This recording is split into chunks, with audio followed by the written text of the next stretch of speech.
Navi Mumbai police आयुक्तालयातील Vashi police Thane हद्दीमध्ये माननीय police आयुक्त Milind बारंबे sir, माननीय सहपोलीस आयुक्त संजय अनपुरे सर,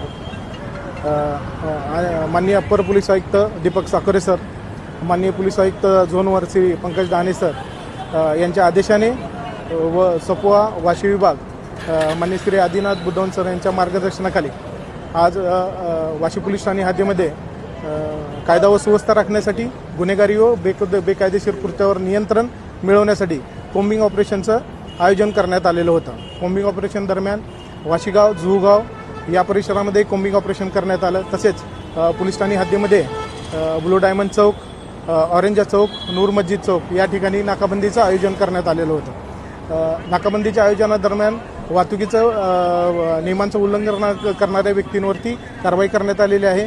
तसेच इतर पोलीस ठाण्याअंतर्गत बेकायदेशीर कृत्य करणारे, अंमली पदार्थ विक्री करणाऱ्या, हायड्रो गांजा स्वतःच्या ताब्यात बाळगणाऱ्या व्यक्तीवरती कारवाई करण्यात आलेली आहे। एक बांगलादेशी इसम मिळून आलेला आहे, त्याच्यावर कारवाई करण्यात आली आहे। 2 गुटख्याच्या कारवाई करण्यात आलेल्या आहेत। तसेच कोप्ताप्रमाणे 14 कारवाई करण्यात आलेल्या आहे।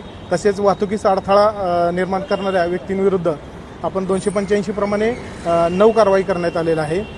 माझा वाशी पोलीस ठाणे हद्दीतील नागरिकांना संदेश आहे की असे पोलीस ठाणे हद्दीमध्ये बेकायदेशीर कृत्य करणारी कोणी व्यक्ती असेल त्याच्याबाबत आपण आम्हाला माहिती द्या, आम्ही त्यांच्यावर निश्चित कडक कारवाई करू आणि असेच कोम्बिंग ऑपरेशनच्या कारवाई पुढे नियमितप्रमाणे चालू राहतील आणि नागरिकांना कायदा व सुव्यवस्था ठेवण्याबाबत वाशी पोलीस ठाणे हमेशा